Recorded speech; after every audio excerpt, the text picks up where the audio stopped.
알리나는 겉보기에는 평범한 리셉션처럼 보이지만 그 평온한 외모에 속으면 안 된다. 그 몸속에는 모든 장애물을 가차없이 부숴버리는 전투광이 숨어있다. 사람들은 그녀를 모험가의 사신이라 부르며 최강의 무기인 최상의 빛을 지녔다고 한다. 오늘 아침도 어제와 다름없이 알리나는 밝은 얼굴로 눈을 뜨고 하루를 준비한다. 리셉션 일을 사랑하는 그녀는 스스로에게 다짐한다. 반드시 최선을 다해 임무를 완수하겠다고. 리셉션은 비교적 가벼운 사무직 같지만 매일 다양한 모험가들을 만날 수 있어 즐거움도 크다. 알리나는 한가롭게 일을 하다 퇴근 시간이 되면 모든 게 끝난다.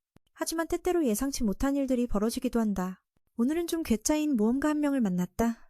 자기보다 조금만 강해도 유명해졌다고 착각하며 이것저것 요구하는 고집쟁이다. 모험가 길드의 엘리트 계층에 속한 그는 모두의 이목을 끌었다. 알리나는 그의 건방진 태도에도 침착함을 잃지 않고 어려운 임무 하나를 받으러 온 그를 맞이한다. 임무는 지옥의 불용용과 관련된 매우 위험한 것이었다. 이 임무는 오래 지연되어 왔기에 그의 은검단 팀은 마침내 보스를 쓰러뜨리려 한다. 알리나는 신분증을 보여달라 요구하지만 그는 유명세를 내세워 귀찮아하며 내놓지 않는다. 하지만 규칙은 규칙, 업무라면 반드시 지켜야 한다. 알리나는 속으로 씁쓸하지만 가짜 미소를 지으며 그를 재촉한다. 서둘러라. 다른 사람들도 기다리고 있다. 이 임무 처리에 투자하는 시간이 평소의 5배는 될 테니 말이다. 예전에 해시아 대륙은 신의 축복을 받으며 문명을 발전시켰지만 갑작스러운 괴물들의 지배가 시작되었다. 이 땅은 세계에서 가장 위험한 곳이 되었고 이를 해결하기 위해 최초의 인간들이 던전에 들어가 괴물들을 물리쳤다. 이들이 바로 200년 전 모험가 직업의 시초를 만든 이들이다. 알리나가 일하는 길드는 가장 큰 집으로. 이 때문에 그녀는 가끔 야근을 하며 쌓인 서류를 처리해야 한다. 하지만 그녀는 야근을 몹시 싫어한다. 지금쯤이면 집에서 편히 쉬고 있을 텐데 일이 계속 쌓이니 곧 포기하고 싶어진다. 그래도 그녀는 힘을 내기 위해 캔 음료수를 한 모금 마시고 몇 초 만에 활력을 되찾는다. 최근 잔뜩 쌓인 업무의 원인은 벨파 유적의 그 저주받은 용 때문이다. 모험가들은 계속 패배하며 신청서와 취소서가 산더미처럼 쌓여 처리가 불가능하다. 짜증이 난 알리나는 한계를 깨고 학살 모드로 전환한다. 보스를 직접 잡으러 가면 서류는 더 이상 처리하지 않아도 되니까. 그녀는 다짐한다. 내일부터는 반드시 정시 퇴근할 거라고 더 이상 야근은 안 하겠다고. 장면이 전환되어 은검단 팀이 지옥의 불용용과 싸우는 모습이 나온다. 불용용은 세계에서 가장 강력한 생물 중 하나라 제거하기 매우 어렵다. 팀원들은 모두 엘리트지만 어떻게 해도 괴물에게 상처 하나 입히지 못한다. 아침에 허세 부리던 그 노인은 기회를 틈타 무모하게 돌진했다. 무거운 무기를 휘둘렀지만 불용용의 단단한 비늘에 아무런 효과도 없었고 단 한 방에 날려져 즉사했다. 이를 본 치료사는 즉시 회복술을 써 그를 살려냈다. 한 젊은 마법사가 마법 공격 자리를 이어받아 전진했지만 결과는 같았다. 팀 전체가 누군가 희생되기 전에 후퇴할 수밖에 없었다. 바로 그 순간 최강의 모험가인 알리나가 나타났다. 그녀 앞에서 한 달 내내 강행군을 시킨 적이 있는 적을 보고 혈기가 끓어올랐다. 곧장 최상급 무기를 꺼내들었고 그 광경에 모두가 놀라움을 금치 못했다. 이곳엔 그런 무기를 만드는 사람이 아무도 없었기 때문이다. 전투 경험치가 최고인 맨은 위험을 두려워하지 않고 무턱대고 돌진했다. 알리나는 용의 이마를 한 방에 내리쳐 잠시 정신을 잃게 만들었다. 용은 바로 근접 공격을 시도했지만 모두 피했고 맨은 더 이상 싸우고 싶지 않다며 선언한 뒤 다시 용에게 공격을 퍼부었다. 은검단 팀은 이 광경을 보고 믿을 수 없다는 표정을 지었다. 한 개인이 이토록 강력할 줄이야. 용은 근접전에서 밀리자 멀리 날아가 화염 공격을 시작했다. 알리나는 불길에 타는 듯했지만 큰 피해는 입지 않았다. 그녀는 다리 힘을 이용해 뛰어올라 용에게 다가가 이 개자식 이라며 맹렬히 내리찍었다.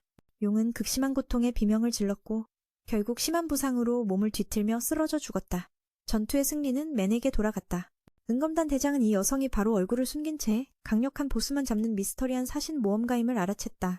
다른 팀원들은 솔로 플레이가 위험한데도 혼자서 해내다니 충격을 받았다. 용을 잡은 후 희귀 아이템이 떨어졌지만 알리나는 전혀 관심이 없었다. 그녀가 원하는 건 단 하나, 더 이상 야근하지 않는 것뿐이었다. 그녀는 실패한 팀을 한번 쏘아보며 대장을 놀라게 했다. 다음 날 사신의 재등장 소식과 보스 격파 소식이 도시 전역에 퍼졌다. 많은 모험가들이 그녀의 멋진 전투 스타일에 열광했다. 알리나는 여기서 귀여운 후배인 리라와 친하게 지냈다. 리라는 사신을 굉장히 존경하며 그녀에 관한 정보를 묻곤 했다. 알리나는 놀라며 나는 아무것도 몰라라며 얼버무렸다. 다행히 리라는 순진해서 의심하지 않았다. 그녀는 사신이 은검단에 합류하면 무적이 될 거라며 상상만 해도 행복해했다. 알리나는 모험가가 되고 싶지 않고 지금 하는 일만 좋아했다. 만약 길드가 그녀가 몰래 위조 카드로 던전 보스를 사냥하는 걸 알게 되면 해고당할 게 뻔했다. 야근만 없으면 평생 접수원으로 일해도 만족할 거라며 피곤한 몬스터 사냥은 사양했다. 장면이 전환되어 D가 사신의 정체를 밝혀내려 애쓰는 모습이 나온다. 그는 강한 자에게 깊은 인상을 받아 자신의 팀에 영입하고 싶었다. 길드 정보엔 사신은 여성이며 검은 머리에 비치색 눈을 가졌고 아주 젊다고 적혀 있었다. 점심시간, 멤버들은 각자 필요한 물건을 사러 나갔다. 빨간머리 청년은 쉬고 싶어 했고 친구는 그를 챙겨 먹여 힘을 북돋웠다. 모험가라는 직업의 불확실성 속에서도 둘은 잠시 행복을 만끽했다. 핑크머리 녀석은 친구가 밖에 안 나가고자 하는 걸 비난했다. 친구는 매일 밤 마법 연구에 열중한다고 변명했다. 근처 골목에선 무뚝뚝한 청년이 무시당하자 분노하고 있었다. 낯선이가 나타나 음모를 꾸미고 있었다. 한편 D는 사신이 남긴 유물을 손에 쥐고 그녀를 다시 찾기를 바랐다. 이 유물은 전 주인의 힘을 담고 있어 모험가들이 필사적으로 차지하려 한다. 하지만 사신은 그런 것에 신경 쓰지 않았다. D는 그녀의 무기 제작 기술이 평범한 모험가들과는 다르며 오랜 세월 잊혀진 능력일지도 모른다고 생각하며 진위를 밝히려 다짐했다. 그때 알리나가 검은 머리와 익숙한 몸짓으로 그 앞을 지나갔다. D는 즉시 사신님을 알아챘고 그녀가 접수원으로 일하는 길드에 들어갔다. 알리나는 오늘 일도 한가해 기뻐하고 있었는데 그 남자가 다가와 인사를 건넸다. 그녀는 상황을 깨닫고 땀을 흘리기 시작했다. 그 이유는 은검단대장이 그녀의 정체를 알아챘기 때문이었다. 알리나는 침착한 척하며 그가 무엇을 원하는지 물었다. 남자는 강력한 망치를 사용하는 사람을 찾는 척하며 단서를 물었고 알리나는 아무것도 모르는 척하며 그를 다른 곳으로 쫓아냈다. 하지만 그도 만만치 않아 밤중에 그녀의 얼굴을 확인했다. 검은 머리에 비추색 눈을 가진 망치 사용자임을 확인한 그는 변명거리가 없었다. 알리나는 그를 한 구석으로 데려가 자신의 접수원 생활이 끝났다고 털어놓았다.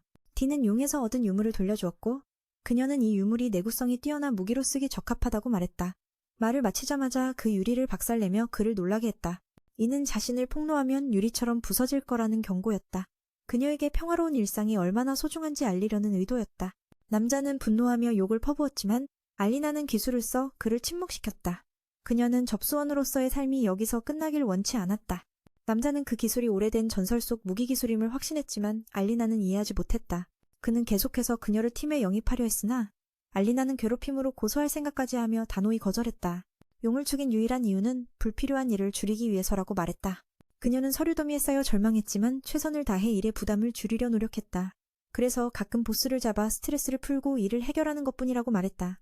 모든 것이 그와 같은 모험가들을 위한 것이기에 그녀는 야근을 피하려고 하는 것이라며 말도 안 된다는 반응에도 D는 사과했다. 결국 인재 영입은 실패했고 알리나는 마지막으로 이번 일에 대해 비밀을 누설하면 죽을 거라고 경고했다. 자신의 신분을 감추려 알리나는 침착한 척하며 그가 원하는 게 뭐냐고 물었다. 처음에 청년은 강력한 망치를 쥐고 누군가를 찾는 척하며 단서를 찾으려 했지만 알리나는 깜짝 놀라 아무것도 모르는 척하며 그를 다른 곳으로 쫓아냈다. 그러나 쉽지 않았다. 그는 부엉이처럼 날카로운 눈으로 어둠 속에서 그녀의 얼굴을 알아챘다. 망치 사용자, 긴 머리와 비추색 눈동자, 틀림없었다. 변명할 수 없던 알리나는 그를 한 구석으로 데려가 털어놓기로 했다. 자신의 리셉션 인생이 여기서 끝날 것 같다고 말하며 먼저 D가 용의 유물을 돌려주었다. 알리나는 그 유물이 매우 희귀해서 무기로도 사용할 수 있다고 말했다. 말을 마치자마자 그녀는 유리를 한 번에 부수며 상대를 깜짝 놀라게 했다. 이것은 경고였다. 만약 자신이 신분을 누설하면 이 유물처럼 파멸할 것이라 경고하는 알리나. 평화로운 리셉션으로서의 삶이 얼마나 중요한지 감히 그것을 깨트린 자는 단 하나의 결말, 죽음뿐임을 알렸다. 욕설을 퍼붓는 그에게도 그녀는 말을 하지 못하고 손을 잡으려 했지만 알리나는 해제 마법을 써서 최강 망치를 꺼내 공격했다. 리셉션 인생을 여기서 끝내고 싶지 않았던 것이다. 그는 그 기술이 디아라는 전설적인 상급 무기임을 확신했지만 알리나는 전혀 이해하지 못했다. 오래전에 잃어버린 무기라 거절하며 다시 본론으로 돌아갔다. 그는 그녀를 동료로 영입하고 싶다고 했다. 전번에 그녀의 모습에 반했기에 반드시 데려가야 한다고. 알리나는 괴롭힘으로 고소하려 했지만 비밀을 지키기 위해 빨리 처리해야 했다. 그녀가 용을 쓰러뜨린 유일한 이유는 너무 많은 일을 만들어내서였지 모험가가 되려는 게 아니었다. 절망감을 털어놓으며 쌓여가는 서류 더미를 언급했다. 최선을 다해 일을 줄이려 했지만 무의미했다. 그래서 스트레스를 풀고 일을 해결하기 위해 보스를 때렸다. 모두가 그런 모험가들 때문이라 그녀가 더 해야만 했다. 말도 안 되지만 그는 사과했고 결국 인재 영입은 실패했다. 알리나는 마지막 경고를 남겼다. 오늘 일을 누설하면 반드시 죽는다고. 회의장에 돌아오자마자 리라가 불쾌한 남자를 만났다.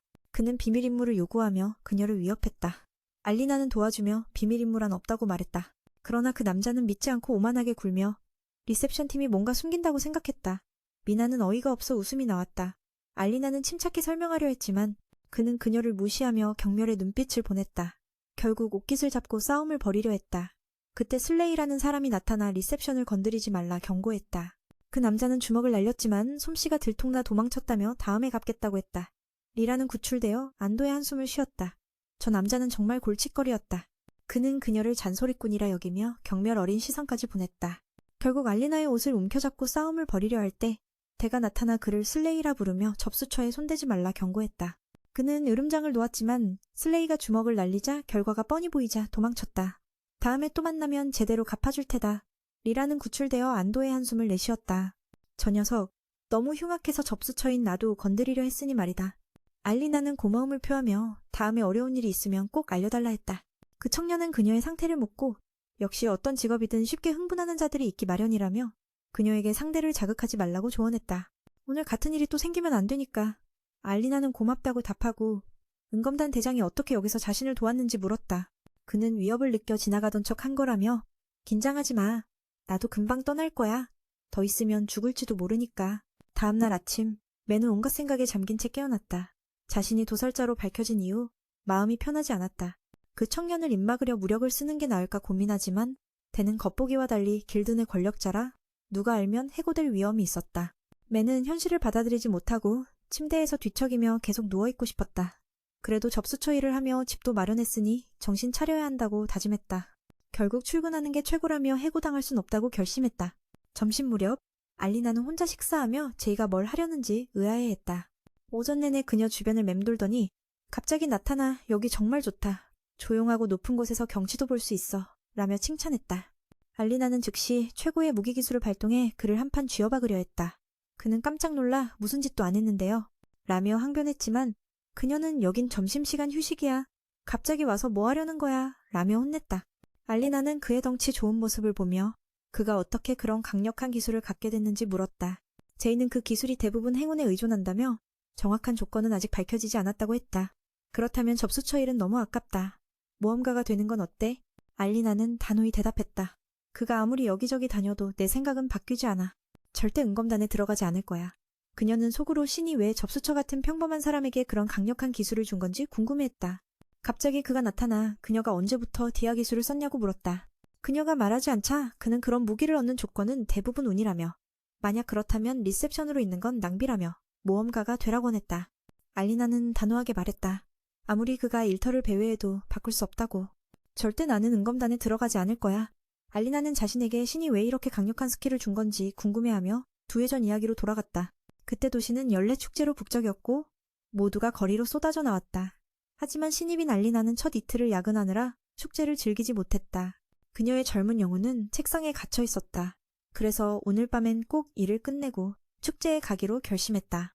100년 축제는 가장 간절한 소원을 들어준다고 알려져 있어.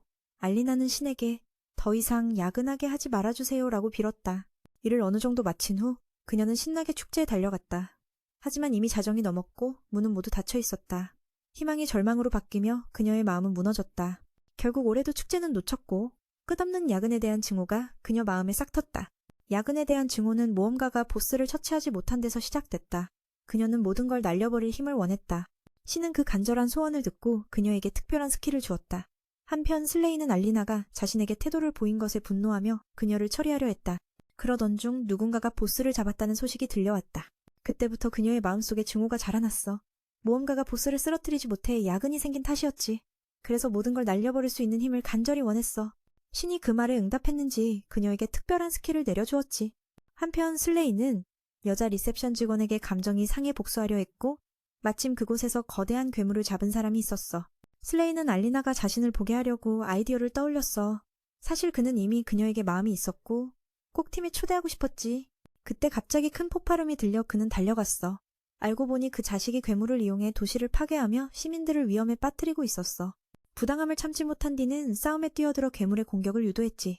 그는 다른 모험가들이 부상자를 데려가며 걱정하는 걸 기억했어. 혼자서 레드보스를 상대하기란 쉽지 않았지. 그는 탱커가 아닌 딜러였으니 더더욱 어려웠고 사건을 일으킨 자는 기뻐하며 복수를 다짐했어.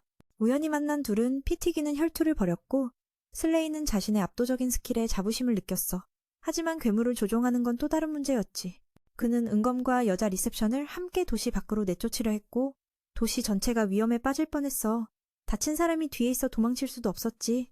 결국 양측은 스킬을 발동했지만 무거운 괴물이 우위를 점했어. 그 순간 우리 알리나는 마음속으로 오늘 일이 왜 이렇게 쌓였나 한탄하며 상사를 원망했어. 또 야근을 시키다니.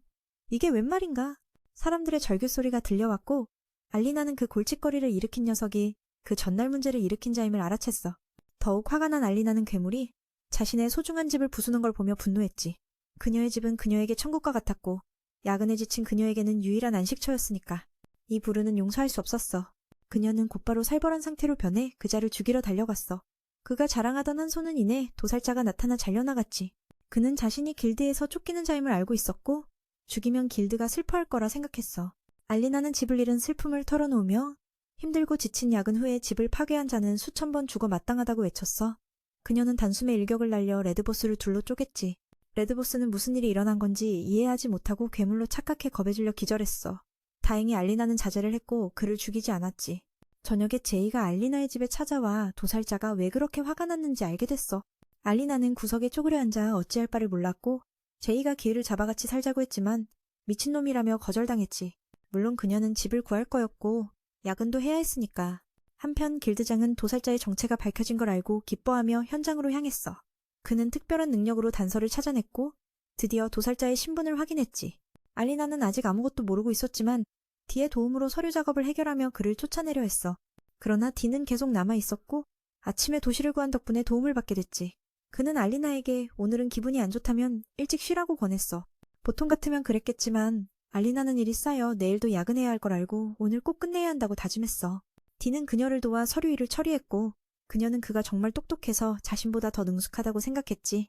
이 상황은 받아들일 수 없었고 그녀는 세상이 너무 불공평하다고 생각하며 누워버렸어. 도움을 준 덕분에 그녀는 조금 위로받았지만 갑자기 보석 하나를 꺼냈어. 그 보석은 전에 알리나가 망가뜨린 것이었는데 자세히 보니 어떤 임무가 적혀 있었어. 그녀가 큰 소리로 읽자 숨겨진 임무판이 나타났고 모두 처음 보는 것이었지. 장소는 백색탑이라 불리는 곳이었고 층마다 보스를 전부 처치해야 하는 내용이었어. 둘 다 이상하게 생각했지만 알리나는 신경 쓰지 않고 일을 계속했지. 디에게 임무는 맡기고 자신은 야근에 집중했어. 다음날 도살자에 관한 소식이 도시 곳곳에 퍼졌고 리라는 이에 흥미를 보이며 알리나를 놀렸어. 그녀가 정말 도살자인지 아니면 가면 뒤에 숨은 잘생긴 남자인지 궁금해했지. 리라는 그 인물이 자신을 때려 임신시키는 것도 좋다고 농담했지만 알리나는 황당해하며 귀찮아했어. 곧이어 길드장이 나타나 도살자에 대해 궁금해하며 알리나에게 그의 스킬을 아느냐고 물었어. 알리나는 그가 시간을 멈추고 과거 사건을 볼 수 있다고 대답했어. 하지만 뭔가 이상하다고 느꼈지. 길드장이 자신을 찾아온 건 어제 광장에서 벌어진 일을 이미 알고 있기 때문이었어. 길드장은 자신의 직원이 신분을 숨기고 있다는 걸 눈치챘고 알리나는 자신도 모르게 당황했어. 그때 분위기는 무거워졌고 알리나는 팀과 함께 길드 본부로 불려갔어. 알리나는 도살자인지 아닌지에 대해 깜짝 놀랐다. 다행히도 그녀는 도살자 팬이었다. 그가 가면 뒤에 숨은 잘생긴 남자일 거라는 확신을 가졌다. 리라는 그 남자가 자신에게 한 방 먹여주길 바랐다. 알리나는 그런 말에 한숨을 쉬었다. 곧 회장도 알리나에게 다가와 도살자에 대해 묻고 그녀의 스킬을 아느냐고 물었다. 알리나는 도살자가 시간을 멈출 수 있어 과거의 사건을 볼 수 있다는 걸 기억했다. 하지만 뭔가 이상했다. 회장은 어젯밤 광장에서의 사건을 이미 봤을 것이다. 회장은 알리나가 자신의 정체를 숨기려는 것을 눈치채고 그녀를 다른 곳으로 데려갔다. 그녀의 내면의 세계는 무너져 내렸다. 알리나는 은검단 본부에서 회장을 만났다. 회장은 겉으로는 무섭게 보였지만 알고 보니 말이 통하는 사람이었다. 알리나는 그가 고자질쟁이라고 생각했지만 사실 자신은 아무 잘못도 하지 않았다. 그녀는 그에게 저주받기를 바랐다. 태어나서 이렇게 저주받은 적은 처음이었다. 두 동료도 안타까워하며 위로했지만 한 명은 알리나가 도살자라는 사실을 알고 놀랐다. 평범한 접대원으로 보였기 때문이다. 모두가 모인 자리에서 회장은 알리나에게 무슨 목적인지 물었다. 회장은 알리나가 도살자라는 사실에 충격받았고 그녀와 한판 붙고 싶다고 했다. 조건은 그가 이기면 알리나는 은검단에 들어가야 하고 알리나가 이기면 은검단은 그녀를 쫓지 않기로 했다. 회장은 알리나가 이를 잃지 않도록 약속했다. 알리나는 이 제안을 받아들였고 전설의 망치를 들었다.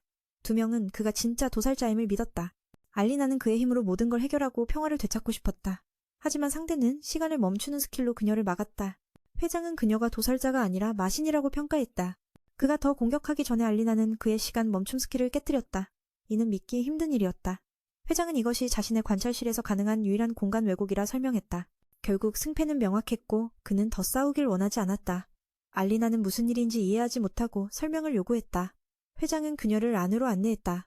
이것은 믿기 어려운 일이었다. 다른 이들은 여전히 시간을 멈춘 상태였기 때문이다.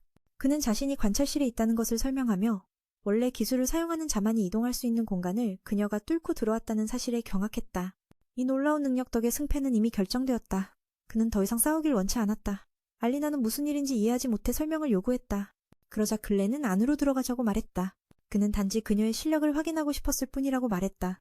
석인 그녀가 설명하기를 회장과 세우스가 사용하는 레짐 기술은 고급 기술이지만 알리나의 기술은 훨씬 더 무서운 디아라는 것이었다. 그래서 그녀가 상대방의 기술을 깨트릴 수 있었던 것이다. 다시 말해 그들은 알리나의 기술이 바로 디아임을 확신했다. 회장은 그들이 약속을 지켜 자신에게 간섭하지 말라고 요구한 뒤 떠났다. 회장은 백색탑에 대해 언급했다. 댄으로부터 보고를 받고 조사한 결과 그곳은 누구도 알지 못했던 새로운 감옥임이 밝혀졌다. 유물로부터 전해진 비밀 임무였으며 옛 선인들이 숨긴 것이었다. 이는 앞으로 알리나의 임무가 크게 늘어날 것임을 의미했다. 그는 탐사팀이 필요하다고 말했다. 알리나는 그 임무가 협회의 업무를 폭증시킬 것이라며 불평했다. 그로 인해 오랜 시간 야근을 해야 할 거라며 하소연하다 결국 울음을 터뜨렸다. 그 모습을 보고 글렌은 알리나가 사신이 된 이유를 이해했다. 그녀는 야근을 피하기 위해 사신이 된 것이었다. 그 말에 그도 미안함을 느꼈지만 일은 일이니 그녀가 임무를 수행하길 바랐다. 보상으로는 은검을 약속했다. 처음에는 알리나가 거절하며 글렌이 약속을 어길 거라 생각했다. 게다가 곧 바빠질 것이니 누가 갈 수 있겠냐고 물었다. 회장은 직원 수를 늘려 그녀의 업무를 돕겠다고 제안했다. 두 사람이면 일이 훨씬 빨리 끝날 거라는 말에 알리나는 속으로 이제 야근할 때 혼자가 아니겠구나 생각하며 약속을 받아들였다. 마침내 매일 일찍 퇴근하는 꿈이 현실이 되었다. 하지만 그녀는 글렌에게 약속을 지켜 야근을 강요하지 말라고 했다. 그리고 집이 없어 그날 밤 은검기숙사에서 자게 되었다. 모든 것이 그녀의 방보다 훨씬 화려하고 무엇보다 조금 더 늦잠을 잘 수 있어 기뻤다. 그때 글렌이 그녀를 불러 준비하라고 했다. 잠시 후 그들의 임시팀이 결성되었다. 리 또한 자신을 백마법사라 소개하며 치유를 담당할 것이라고 했다. 하얀 마법사라 불리는 그는 후방에서 원거리 공격을 맡았다. 알리나는 자신이 접수 담당이라 근접전을 맡겠다고 했다. 그렇게 모두 함께 새로운 감옥 탐험을 위해 출발했다. 두 사람은 리가 우울해 보이자 이유를 물었다. 리의 대답은 오늘 휴가를 써서 임무를 수행했다는 것. 지혜는 하루를 잃은 게 무슨 일이냐 굴지 말라며 꾸짖었다. 결과에 대해 그게 월급쟁이의 보상이라며 인권과도 같다고 말하며 팀장에게 설득을 시도했다. 다행히 두 명의 동료가 방어를 맡아 다른 일을 처리했다. 현재 협회는 정보를 최대한 제한하려 애쓰고 있다. 여기 들어올 수 있는 건 1급 허가증 소지자뿐이라던데 알리나는 동료를 위한 유물인 반지를 받았어. 마치 동료가 위험에 처할 때마다 수정이 빛나는 것처럼. 근데 이걸 팔면 큰돈이 된다고 하니까 리가 장난처럼 팔라 했지. 그게 바로 은검단의 우정을 가볍게 여기는 거였어. 알리나가 처음으로 팀원과 함께 싸우는 거라 그런지 처음엔 방어를 맡아서 처층에서 괴물의 주의를 끌었어. 그들이 마주친 건 무시무시한 늑대였고 무기를 쓰는 걸 보니 마치 그 층의 보스 같았지. 대장도 나서서 상대를 도발했어. 그의 스킬은 거의 모든 공격을 막아냈고 그 순간을 틈타 알리나는 괴물을 공격했어. 알리나는 당당히 말했어. 이게 바로 팀플레이 방식인가 봐. 3명의 동료는 감탄했지. 사실 처음부터 알리가 공격했으면 훨씬 빨랐을 텐데 마법사 둘은 아무것도 못했거든. 리는 달려와 잘했어. 칭찬했지만 어리다고 놀림당했어. 그들은 계속 나아갔고 1층에는 보스가 없다는 걸 알게 됐어. 이런 일은 전례가 없었지. 리도 이 의뢰를 만든 고대인들의 생각이 궁금해했어. 알리나가 물었지. 던전을 만든 사람들이 사라진 게 맞나요? 리는 이걸 고대인의 분노 사건이라 불렀어. 고대인은 막대한 힘을 추구했지만 결국 신의 분노를 맞아 멸망했다고. 하지만 이는 전설일 뿐 진짜 이유는 아무도 몰라. 그때 사람 비명소리가 들려 그들이 달려갔지. 루루리가 치료를 시도했지만 이미 3명은 죽었어. 이 모습에 매는 어릴 적 기억이 떠올랐고 대는 그녀에게 보지 말라고 조언했어. 분석 결과 그 괴물은 방패를 관통하는 강력한 공격을 썼고 전사들이 즉사했대. 운 좋게 근처에 살아남은 자가 있었는데 이름은 갑이었어. 그는 제이만큼 강한 전사였지. 그에 따르면 인간형 괴물이 나타나 스킬까지 쓴대. 갑이 공격받던 중 알리나가 한 방에 박살냈어. 그 모습을 본 갑은 이 괴물을 사신이라 불렀고 미친 듯 웃으며 괴물이라고 불렀지. 그는 법진과 무기를 만들었다고 했어. 제이는 적이 갑과 같은 능력을 쓰는 것 같다고 추측했어. 그는 이 사실을 길드장에게 보고했어. 갑의 팀은 은검단 바로 아래 순위인데 전멸했다니 이 괴물은 전설 스킬을 쓰는 게 확실했어. 너무 위험해서 길드장은 중단하려 했지만 러스는 약한 태도를 버리고 계속하자고 고집했어. 절망 속에서도 포기 못하는 러스에게 그는 은검단을 싫어했음을 드러내며 자신이 자격 있다고 주장했어. 그는 자신을 팀에 넣지 않으면 사신을 괴물로 몰아갈 거라고 협박했어. 사실 갑도 누군가가 준 비밀 임무 정보로 가장 깊은 곳에 특별한 유물이 잠들어 있다는 걸 알았대. 그 유물은 아마도 디아일 거라고. 알리나의 생활에 영향을 줄까봐. 제이는 결국 그 사람의 말을 따르기로 했어. 밤이 되자 그는 맨에게 내일부터 함께 가지 말라고 알렸어. 맨은 리셉션 일을 맡고 이전 계약은 그대로 유지된대. 맨은 이 상황이 이상하다고 느꼈지만 그냥 야근만 안 하면 된다고 생각했어. 알리나는 이번이 마지막으로 이 방에서 잘 기회 같다고 생각했지. 그런데 갑이 칭찬했어. 오늘 옷이 멋지다. 평소엔 교복만 입던 맨에겐 드문 일이었지. 맨은 얼굴이 빨개지며 쫓아냈지만 뭔가 불안했어. 정말 내가 안 도와줘도 되냐? 고 물었어. 괴물이 인간형 스킬을 쓴다는 걸 듣고 그는 반드시 가야 한다고 했어. 그게 바로 은검단이니까. 그들은 알리나에게 걱정하지 말라며 만약 위험하면 모두 도망칠 거라고 확신시켰어. 은검단은 반드시 무사히 돌아올 거라며 이곳을 자유롭게 쓰라고 했지. 그 소년이 떠난 뒤에는 어릴 적 모험가 아저씨 S와의 기억을 떠올렸어. 그 아저씨와 친했고 팀에 들어가 무적이 되겠다고 다짐했었지. S는 안정적인 리셉션 일을 권했지만 알리나는 포기하지 않았어. 하지만 S가 사고로 죽고 말았지. 맨은 약속이 거짓말이라 믿으며 절망 속에서 그를 깨우려 했지만 실패했어. 오랜만에 그 꿈을 꾸며 이제는 모두 무사히 돌아오길 바랐지. 한편 제이는 계속 스킬을 써서 지쳐갔어. 그들은 인간형 괴물을 피하고 싶었고 러스는 그를 무시했어. 동생 둘은 분했지만 다이에게 제지당했지. 마지막 방에 들어서자 피냄새가 났고 불을 밝히자 인간형 괴물이 나타났어. 그는 자신이 괴물이 아니라 마신시아라 했어. 그의 스킬 대지 폭풍으로 창을 던졌고 제이가 재빨리 막았어. 그 모습을 보고 괴물은 신나했어. 전투가 곧 시작될 것 같았지. 하지만 그 순간 괴물이 악랄하게도 셋을 가둬버렸어. 그는 그들의 영혼을 제물로 바쳐 마신을 부활시키려 했던 거야. 전에 모험가 셋이 죽은 것도 그 때문이었고 괴물은 웃으며 잔인함을 즐겼어. 시야에 들어오는 자는 모두 먹잇감이었지. 악당들의 영혼은 빨려 들어갔지만 그 맛은 역겨웠대. 셋의 영혼이 어땠는지는 모르겠지만 한편 알리나는 평소처럼 열심히 일하며 반지를 만지작거렸어. 그녀는 동료들이 무사한지 걱정했어. 마신은 이제 시작했는데 그의 스킬은 강력했어. 제2의 스킬로는 상대가 안 되었고 마신은 마법으로 공격했지만 무산됐지. 루루리는 팀장을 치유하며 그가 크게 다치지 않게 했어. 이번엔 시야가 창을 던져 방패를 부쉈지만 상처는 금세 회복됐어. 그 재생 능력 때문에 그가 시야의 무기를 노린 거였지. 시야는 루루리의 마법 능력을 흡수하려 했고 심지어 지팡이까지 빼앗았어. 하지만 루루리는 침착함을 잃지 않고 스킬을 시도했지만 실패했어. 그들의 눈에는 시야목에 밝힌 대지의 인장이 보였는데 이건 유물과 같았어. 아마도 마신은 오래전 고대인들이 만든 존재인 듯했어. 더는 말이 필요 없었지.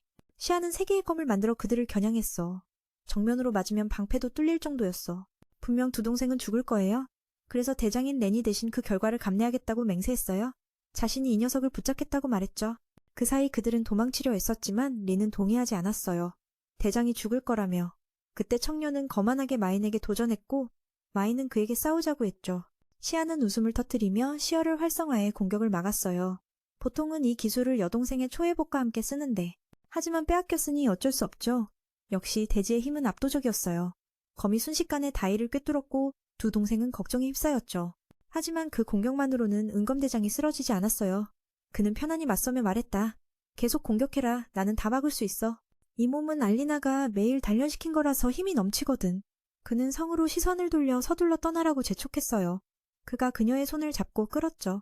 먼저 밖으로 나가. 모두 죽기 전에. 리도 소리쳤지만 아무런 힘이 없었죠. 마이는 서두르지 않고 뒤쫓지 않았어요. 친구가 버림받았다고 생각했거든요. 은검대장은 신경 쓰지 않고 시간을 벌려 했죠. 그들이 도망칠 수 있도록. 그의 뜨거운 생명력에 마이는 흥분했고 그의 영혼이 탐날 만큼 값지다고 생각했어요. 밖에서 루루아리는 친구에게 어째서 동료를 버려? 라며 분노했어요. 그도 원한 것은 아니었지만 남아도 아무 소용없었죠. 이것이 대장이 바꾼 살아남는 길이었으니까요. 그래서 그녀를 무사히 데리고 나가야 했어요. 리는 절망에 무너졌지만 울기도 전에 거대한 괴물이 나타났어요. 몸집이 너무 크고 사납기까지 해서 둘 다 위험에 빠졌죠. 그 무렵 길드에서는 알리나와 리라가 야근 중이었어요. 길드장이 결정한 일이었죠. 그래서 이제 여동생이 언니를 도와야 했어요. 오늘 일을 빨리 마치면 내일은 더 이상 남지 않아도 되니까요. 에너지를 보충하려고 알리나는 에너지 음료를 건넸고 리라도 맛있다고 칭찬했지만 야근 맛이 난다고 했죠. 아이는 길드가 도살자를 찾는 일을 포기했다는 소문을 언급했어요. 페닌이라는 그를 꼭 만나보고 싶어 했고 도살자가 은검과 함께 싸워주길 바랐죠. 갑자기 그녀는 주머니에서 빛나는 물건을 발견했어요. 렌이 그게 무엇이냐고 묻자 알리나는 꺼내 보였고 아름답다고 칭찬받았죠. 그녀는 농담처럼 그냥 빛나는 돌멩이일 뿐이에요 라고 했어요. 그리고 렌이 준 말을 떠올리며 모두가 위험에 처해 있다는 걸 깨닫고 바로 달려갔어요. 돌아가신 삼촌의 모습이 떠올라 알리나를 행동하게 만들었죠. 한편 렌은 3개의 검 공격을 막았더니 시아가 더 많은 공격을 퍼부었어요. 이런 식으로 맞으면 확실히 게임 오버였죠. 마지막 순간 그는 그 아이의 찡그린 귀여운 얼굴을 떠올리며 속으로 생각했어요. 알리나는 진짜구나. 그 말을 입 밖에 내면 맞을 테니 마음에 간직하기로 했죠. 감옥에서 처음 만났을 때부터 렌은 사랑에 빠진 듯 했어요. 알리나의 모든 것이 전투 스타일부터 감정 표현까지, 심지어 야근할 때의 지친 눈빛과 화났을 때의 무서운 표정까지. 그는 그녀를 더 보고 싶어 했고 그래서 그의 공격을 도발했지만 시아의 공격은 알리나의 절반도 못 미쳤어요. 밖에서 그녀는 드디어 차원문 앞에 도착했지만 경비병에게 막혔죠. 그들은 여기가 고급모험가 전용구역이라고 말했어요. 지금 상황은 매우 급박해서 더 늦출 수 없었죠. 신분 노출이 싫었지만 결국 그녀는 스킬을 활성화할 수밖에 없었어요. 그녀가 리셉션을 선택한 이유는 위험하지 않기 때문이었죠. 삼촌의 죽음이 그녀에게 모험가 직업은 언제든 로그아웃할 수 있다는 걸 깨닫게 했어요. 사실 그녀는 구하러 나갈 필요도 없었는데 저 사람들은 양심의 가책에 시달리며 결국 큰 판을 벌였다. 전설의 무기를 든 병사들을 보자 그들도 벌벌 떨기 시작했다. 여긴 알리나가 지휘하는 처형인이니까 누가 방해하면 죽여버리겠다는 경고였다. 두 동생도 상황이 별반 다르지 않았다. 그들은 마법사일 뿐인데 방패가 없어서 금세 쓰러졌다. 리는 눈물을 흘리며 쫓겨났고 나도 팀장처럼 될 순 없었다. 하지만 그녀는 절대 죽을 수 없었다. 그녀는 그렇게 되길 원하지 않았다. 조금만 더 버텨. 우리가 계속 살아야 하니까. 다행히 맨이 나타나 괴물을 한 방에 때려 눕혔다. 그녀는 친구에게 에너지 음료를 건네주고 제이를 구하러 가라고 부탁했다. 상대는 마신 시아, 땅을 조종하는 기술을 가진 자였다. 알리나는 걱정 말라며 그 청년을 안전하게 데려올 거라고 다짐했다. 그녀가 안으로 들어가자 제이의 시신이 보였고 마음이 무거워졌다. 그가 한 약속은 거짓말 같았다. 살아서 돌아오겠다던 말이 믿기 힘들었다. 제이를 깨우려 애쓰던 찰나 적이 창을 던졌지만 알리나는 재빠르게 피했다. 시아는 놀라며 그녀를 칭찬했다. 이게 바로 자신을 괴롭힌 마신이었다. 알리나는 결전을 결심하고 폭발적인 땅의 힘을 발동해 마신을 강타했다. 하지만 마신은 아직 쓰러지지 않았다. 시아는 진정한 상대를 만났다며 흥미를 보였다. 사람이면서도 내 힘과 맞먹는 기술을 쓴다니. 그는 원거리에서 최후의 심판이라 불리는 수많은 검을 던졌다. 알리나는 모두 피하지 못해 크게 다쳤고 쓰러졌다. 다행히 맨이 마지막 순간에 그녀를 받쳐주었다. 그가 죽지 않은 걸 알게 된 마신도 놀랐다. 마신은 그 청년이 끈질긴 걸 인지하고 맨이 기회를 잡아 뾰족한 창으로 그의 몸을 찔렀다. 땅과 돌에 묻힌 마신을 확인한 그녀는 다가가 상태를 살폈다. 기절했을 뿐 죽지 않았다. 그가 그녀의 목소리를 듣고 깨어난 것이다. 이 말에 알리나는 감동에 눈물을 흘렸다. 맨은 약해진 그녀를 위로하며 에너지 음료를 건넸다. 그는 그녀의 뮤즈이자 힘의 원천이었다. 그 순간 놀랍게도 시아는 아무 일 없던 듯 일어났다. 자신이 인간에게 다쳤다는 사실이 믿기지 않는 듯했다. 하지만 그는 이미 회복 기술을 훔쳐서 괜찮았다. 맨은 알리나에게 시아를 반드시 한 번에 끝내야 한다고 말했다. 그래야 다시 부활하지 못한다는 것이었다. 시아는 그녀의 힘이 자신을 만들어낸 존재들과 맞먹는다고 평가했지만 그 정도로는 이길 수 없다고 여겼다. 그는 이미 어리석은 인간들을 학살했었다. 이 말에 모두는 깨달았다. 고대인들이 사라진 게 아니라 마신에게 처참히 죽임을 당했던 것이다. 시아에게 약한 자는 즉시 도태될 뿐이었다.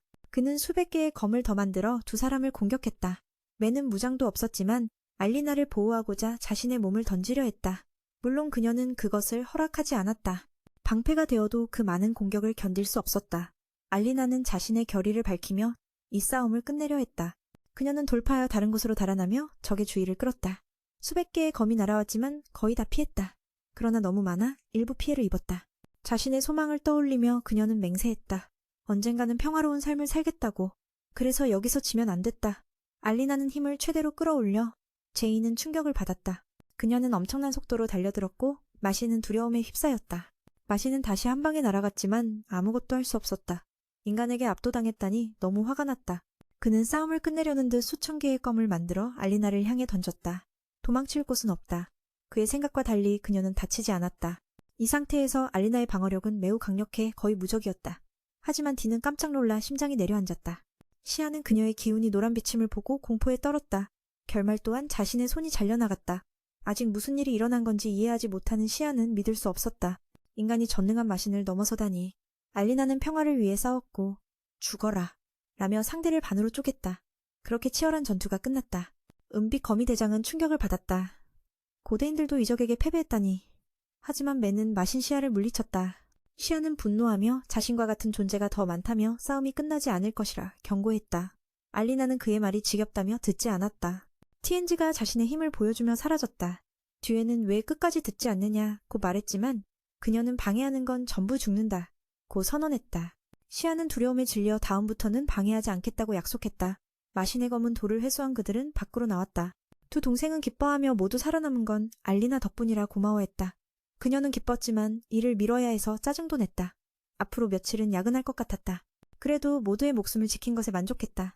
며칠 뒤 마신을 물리친 덕분에 루루리의 기술이 돌아왔다. 그녀는 두 동료를 치료했다.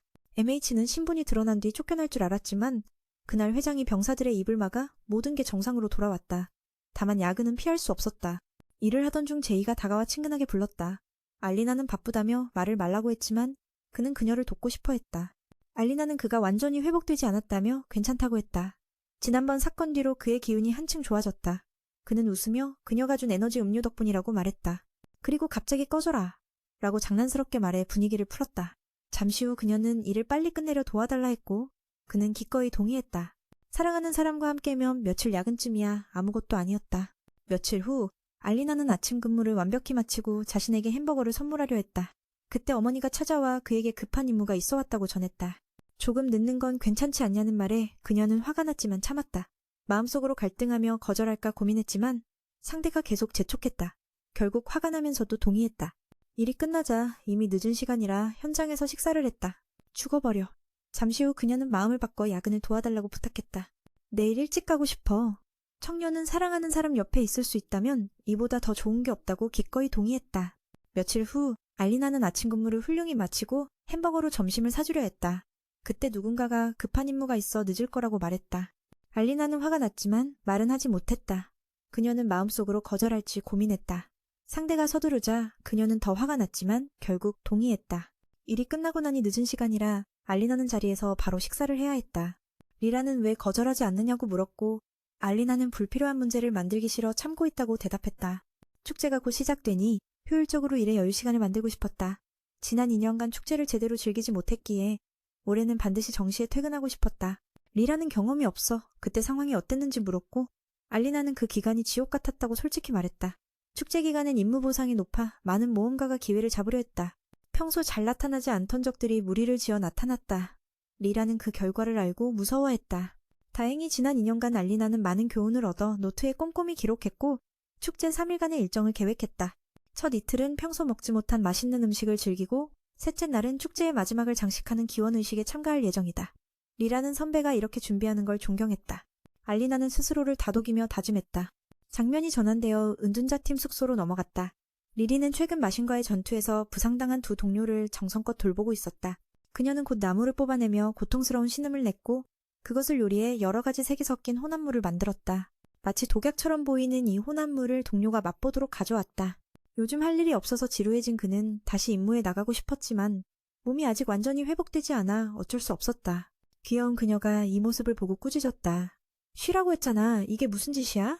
그는 상처가 아직 아픈지 모르냐고 물었지만 그는 괜찮다고 대답했다. 이전에 갈비뼈가 부러져 폐를 찔렀었는데 다행히도 제때 회복되어 지금 이 순간에는 생존해 있었다. 리리는 그를 위해 혼합물을 꺼내 모두 마시게 했다. 그는 어제보다 더 무서운 색깔에 놀랐지만 친구가 웃으며 괜찮다고 말하자 결국 참고 마셨다. 그는 마치 죽었다가 살아난 듯한 기분이 들었지만 확실히 몸이 좋아진 것을 느꼈다. 리리는 그저 이렇게라도 할 수 있어서 기뻤고 그와 대장이 스스로 몸을 잘 돌보길 바랐다.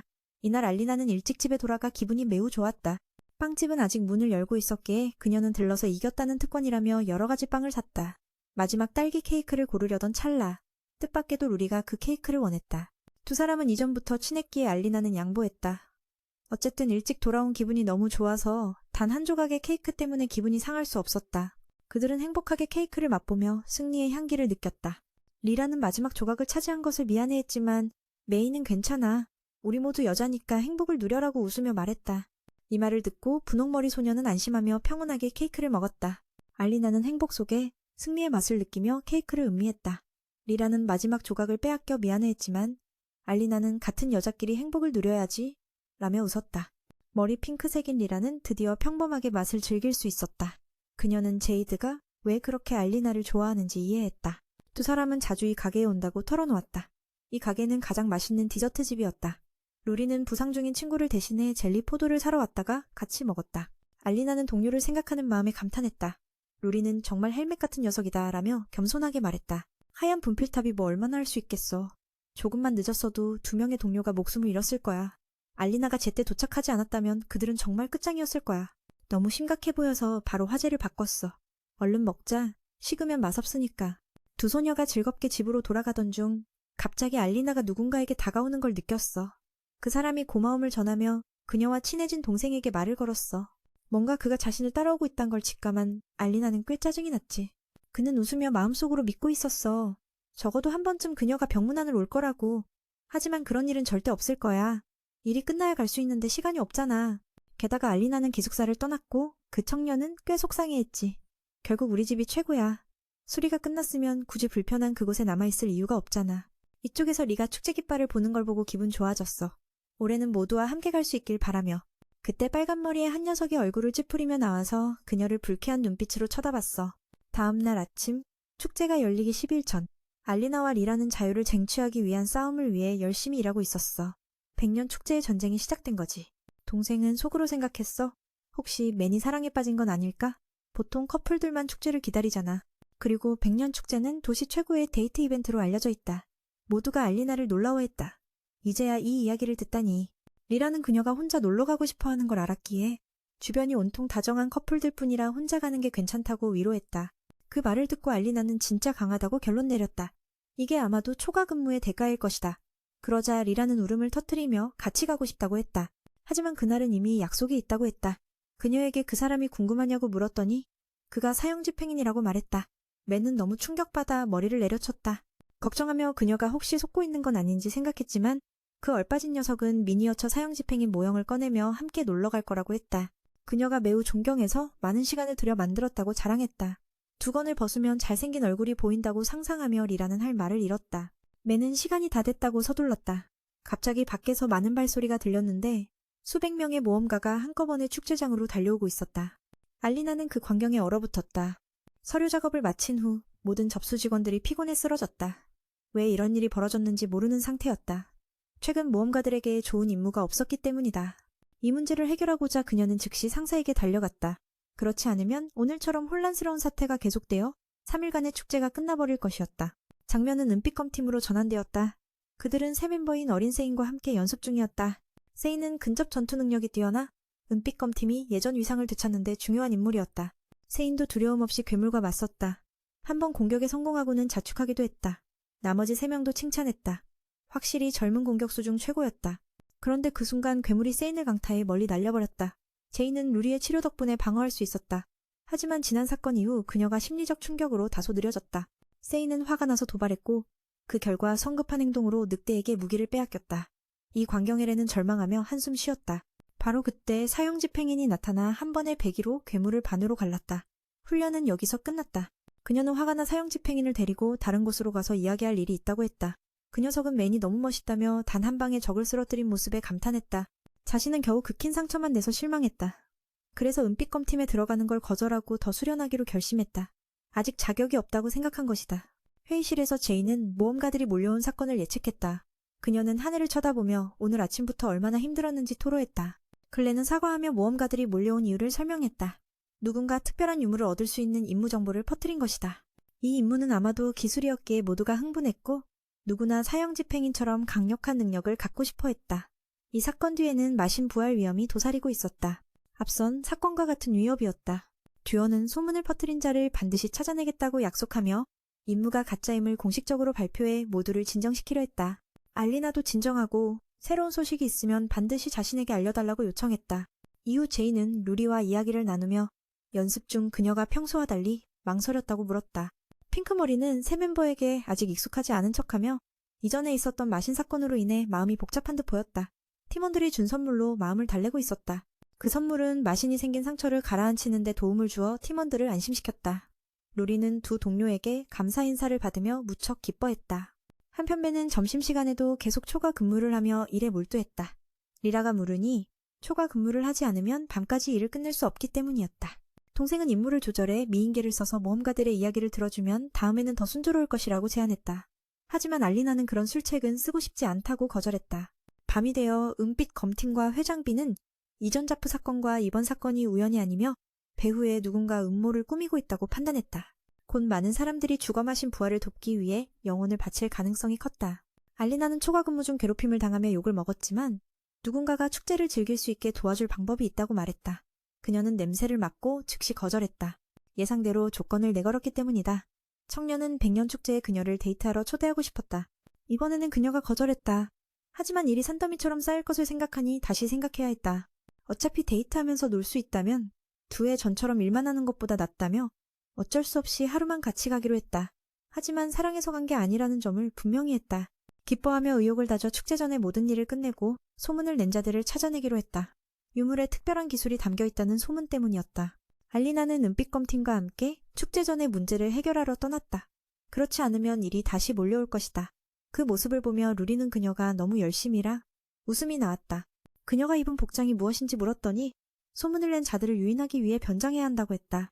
루리가 가장 고생이었다. 마법사면서도 등 뒤에 큰 방패를 매야 했기 때문이다.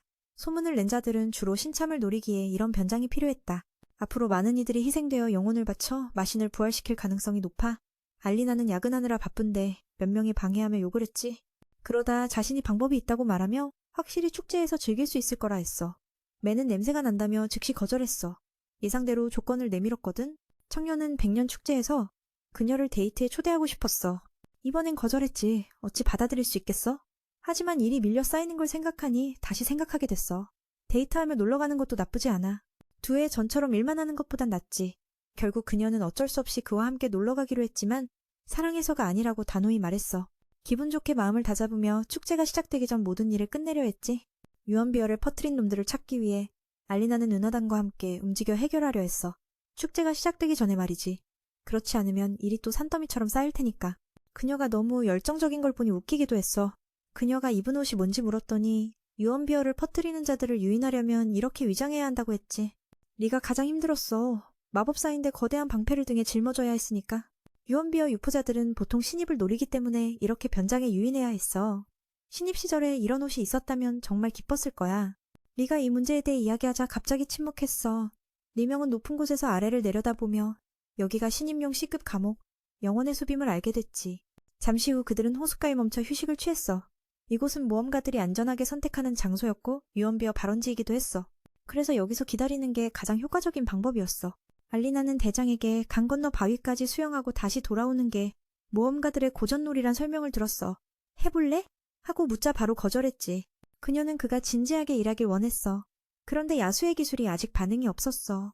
그때 두 녀석이 물에 뛰어들었고 그 모습이 너무 젊은 그 자체였어. 수영하는 친구가 자기보다 작아서 싫다며 물을 때리곤 서로 장난치며 즐거운 시간을 보냈어. 알리나는 뭐라 할 말이 없었지. 곁에 앉은 아이는 도대체 무슨 옷을 입었는지도 모르는 듯했어. 수영을 한다면 어떤 모습일까 상상하다가 은검단 변태 양아치 취급당하며 물속으로 뛰어들었어.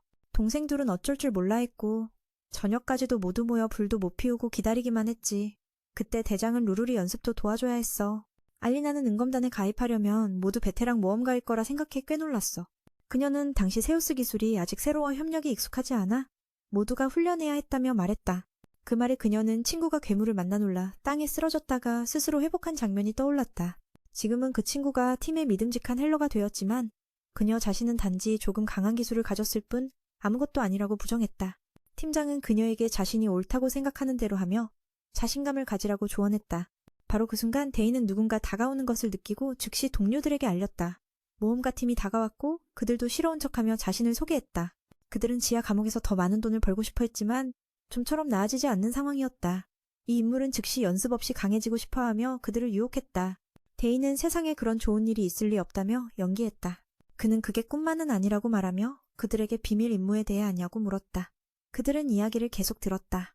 이 인물은 비밀 임무를 받으면 지하 감옥이 나타나고 오래전 잃어버린 특별한 유물을 얻을 수 있다고 했다. 그 유물은 기술을 발전시키는 데 쓰인다고 했다. 정보를 들은 데이는 그 임무가 정말 있는지 두 사람에게 물었다. 카리그의 얼굴을 향하자 그는 자신이 거무는 팀의 일원임을 깨달았다. 다른 이들은 이미 자리를 잡고 유혹의 방법을 묻기 시작했다. 그 청년은 아까 들은 이야기는 단지 전해 들은 것뿐이라고 가정했다. 데이가 그 인물에 대해 묻자 갑자기 한 명이 공격했다. 그는 거무는이 소문 하나에 이렇게까지 나선 줄 몰랐다며 놀랐다. 그 말은 알리나의 상처를 건드렸다. 바쁘다며 짜증을 냈다. 한가할 리가 있나? 그러자 도사도적 팀장이 검을 든 자를 단 한 번에 제압했다. 동료들은 깜짝 놀랐다. 그녀는 이 지긋지긋한 소문 때문에 분노했다. 100년 축제가 망가질 위기에 처했기 때문이다. 제이는 살인을 막으려 했지만 잡아 조사해야 했다. 하지만 그 청년도 검은은 팀장처럼 고급 기술을 썼고 즉시 다른 곳으로 이동했다. 남은 것은 한쪽 눈과 팔이 없는 모험가 한 명뿐이었다. 그녀는 그를 쓰러뜨렸다. 루루리는 그가 옛 동료 아이드님을 알아챘다. 그는 깨어나 그녀를 보며 인사를 건넸다. 소문을 퍼뜨린 이유를 묻자 그는 이 모든 것이 사실이며 디아 기술이 존재한다고 말했다. 루루리는 자신이 남을 가르칠 자격이 없다며 그를 동료를 죽인 자라 불렀다. 그는 검은은과 함께하면 죽을 뿐이라고 경고했다. 루루리는 헬러로서 동료를 버릴 준비가 되어 있었다. 지난 일을 떠올리며 할 말이 없었다. 그때 알리나가 끼어들었다. 그 일은 난 신경 안 써. 저 새우들 어디 갔나 묻지도 않았고 이 녀석을 로그아웃 시키고 싶었어. 며칠 밤낮으로 야근하게 만들었으니까. 아이드는 두려움에 떨며 시간을 좀 더 달라고 애원했지. 그 아이의 과거를 폭로하려 했는데 결국 한 대 맞고 기절해버렸어. 그리고 다음 날 100년제 시작까지 겨우 4일 남았어. 언제나처럼 모험가들이 몰려와 비밀 임무에 대해 묻고 있었지. 루머를 퍼뜨린 자는 찾아냈지만 그들이 만든 파장은 아직 가라앉지 않았어. 결국 또 야근을 해야 했고 디리라의 도움을 받았지. 리라는 왜 그를 불러서 도우라 했는지 의아해하며 언니에게 물었어. 그는 즐겁게 답했어. 대가로 100년제에서 알리나와 데이트를 할 수 있다고. 듣고 나서 동생은 더 충격받았지. 알고 보니 그들은 사랑을 시작한 거였어. 사랑 이야기만 나오면 그녀는 홀딱 반하거든. 그녀는 언니가 참 예쁘다고 칭찬했어. 매력적이지는 않아도 말이야. 전에는 누구에게 연락 와도 다 거절했는데 일에 몰두하는 모습이 안타까우리라는 언젠가 꽃이 시들까 걱정했지. 그런데 오늘은 은검대장이 데이트 신청을 했다니 정말 기쁜 소식이야. 벌써 미래의 재벌가에 시집갈 생각을 하다니 알리나는 할 말을 잃었어. 왜 내가 이 녀석과 결혼해야 하지? 라면서. 리라는 달랐어. 그녀는 그 멋진 대장을 존경했지. 잘생기고 재능 많고 모험가 랭킹 1위를 자주 차지하는 부자야. 농담 아니야. 그가 말했지. 세상에는 돈으로 살 수 없는 즐거움도 있다고. 예를 들면 쉬는 날 밤늦게까지 케이크를 혼자 먹는 거라면서. 그는 결코 남의 돈에 의존하는 타입이 아니야 리라는 지쳐 보이는 눈빛으로 물었어. 도대체 왜 그 인간을 사랑하는 거야? 대장은 웃으며 대답했어. 그녀의 고집스러운 성격과 투지 때문이라고. 잠시 후 알리나는 너무 피곤해 밖에 나가 휴식을 취하려 했어. 동생들에게 먼저 가라 했지. 그녀는 언니가 언제까지 야근할지 모르는 것 같았어. 그래도 디는 남아 끝까지 도울 거라 했고 리라도 그 언니가 어려울 때마다 도와줘서 고마웠다고 전했어. 그 언니는 혼자 모든 걸 떠안는 경향이 있거든. 젊은 남자도 그걸 알아차리고 전력을 다해 도우라 부탁받았지. 무슨 일이 있어도. 이야기를 하다 갑자기 조용해진 그녀는 먼저 가겠다며 두 사람의 평화를 방해하지 말라고 했어. 그 남자는 혼자 앉아 생각했지. 알리나에게 걸맞게 더 강해져야 한다고. 다음날 협회장은 소환대마 신시아가 도살자에게 죽었다는 소식을 들었어. 왜 그가 수많은 기술을 가진 자를 이길 수 있었는지 궁금했고 도살자의 진짜 정체도 알고 싶었지. 하지만 그는 말하지 않았어. 그가 원하는 건 평화로운 삶, 투쟁 없는 삶이었으니까. 한편 루루리는 과거 자신이 살인자로 몰렸던 악몽을 계속 꾸고 있었어. 견딜 수 없었고 심지어 대장과 다오가 죽는 장면도 봤지. 나중에 그녀는 동료들과 훈련 지원을 위해 외출했어. 전날 때문에 여전히 마음이 무거웠지. 루루리는 오래전 들었던 나는 살인군이다 라는 말에 대해 의문을 품었지만 친구들은 그 말을 믿었어. 분홍머리의 친구는 아이든의 말을 사실이라 했고 루루리는 이야기를 들으며 멈춰섰지. 그 젊은이는 원래 자신의 첫 동료였어. 그날 그들은 보스의 방에 들어가 도전을 했고 모두 심각한 부상을 입어 죽음 직전이었지. 그때 루루리는 회복 기술이 미숙해 남은 마력을 모두 써서 겨우 한 명만 살릴 수 있었어. 누구를 선택해야 할지 몰라 둘 다 반쯤 회복시켰지만 결국 둘 다 죽었기에 살인자로 불렸던 거야. 그 말을 듣고 루루리는 위로를 받았지. 만약 나도 내처럼 했다면 어땠을까? 그녀에게 물었어. 그럼 지금처럼 나와 함께하고 싶겠니? 루루리는 붉은 머리에는 특별한 이유가 있어 계속 믿고 있다고 했지. 친구도 웃으며 자신도 그렇게 믿는다며 걱정하지 말라고 했어. 모든 게 변하지 않을 거라고. 그들은 훈련실에 들어갔고 대장이 새롭고 위험한 기술을 쓰고 있었어. 곧 힘이 너무 빠져 쓰러졌지. 깨어난 그는 기술을 활성화하는 법을 배우고 있다고 했어. 혹시 두 효과를 겹치면 2배 강해질지도 모른다고. 동생은 바보냐며 그럴 거면 하지 말라고 꾸짖었지. 그 기술은 몸에 큰 피해를 주거든. 그때 셀리라는 연구부서 책임자로 등장해 디가 과학의 기술을 사용한다며 2단계라고 경고했어. 계속하면 정신혼란, 오감장애가 오고 심하면 신체 일부를 잃고 출혈이 멈추지 않아 결국 죽는다고 했지. 오래 살고 싶으면 어리석게 굴지 말라고 했어. 그녀는 마신의 심장을 보여주며 이유를 설명했어. 검은색인 건 많은 마법진이 내장되어 있기 때문이래. 제공된 정보에 따르면 시아는 3가지 기술을 사용하고 많은 사람을 죽일수록 힘이 더 강해져 그들의 영혼을 흡수한다고 해. 셀리는 그가 그날 도시까지 갔다면 인류가 멸망했을 거라 생각했지. 여기서 영혼과 기술을 계속 흡수하면 아무도 막을 수 없을 거라고. 그들은 루머를 퍼뜨린 자를 조사했고 그녀는 뒤에 검은 옷을 입은 자가 있다고 밝혔어. 그는 얼굴과 몸을 완전히 가려 정체를 알 수 없었지. 그날 밤 대장은 알리나와 함께 야근을 계속했어. 며칠간 고생 끝에 모든 게 마무리되어 보상도 받았지. 그 덕에 이번 축제 임무는 취소되었어. 이는 사람들이 예전처럼 몰려들지 않을 거란 뜻이었지. 알리나는 자신이 이겼다고 생각하며 축제에서 놀 수 있을 거라며 들떠 있었어. 기분 좋아진 알리나는 야근 후 청년을 술자리에 초대해 우울함을 잊으려 했어. 그는 알리나의 독특한 취미를 알게 돼 충격받았지. 그녀는 계속 술을 마시다 취해버렸어. 그런 그녀를 보며 대장은 며칠간 이어진 야근 끝에 이렇게 즐거운 모습이 이해됐지. 막 데려가려 할 때 그녀가 이름을 부르며 착각한 것 같았어. 대장은 죽은 삼촌이라며 그가 리셉션 담당이 됐다고 알려줬지. 여기서 멸망한다면 그는 영혼과 기술을 마음껏 흡수할 수 있어? 그때는 누구도 막을 수 없게 돼. 소문을 퍼뜨린 자를 조사한 후 그들은 한 여자를 붙잡았고 뒤에 검은 옷을 입은 자가 있다는 것을 알게 됐어. 얼굴과 몸을 완전히 가렸기에 누구인지 아직 확인되지 않았지. 밤에는 알리나와 대장이 야근을 계속했어. 며칠 고생 끝에 모든 일이 마무리되어 보상에 기뻐했지. 축제 임무가 취소됐다는 소식도 들었어. 이 말은 사람들이 예전처럼 몰려들지 않을 거란 뜻이야. 알리나는 이겼다고 생각하며 축제에 갈 수 있다는 사실에 마음이 들떴어. 듀엔도 기뻐했지. 지옥 같은 야근 후에 데이트를 할 수 있게 되었으니까. 그녀는 젊은이를 술자리로 초대해 근심을 잊으려 했어. 그가 알리나의 또 다른 독특한 취미를 알게 돼 충격받았지. 그녀는 계속 마시다 취할 때까지 멈추지 않았어. 그런 그녀를 보며 듀엔은 정말 즐거워하는 게 맞다고 생각했지. 데려가려는데 누군가 그녀를 부르는 소리가 들렸어.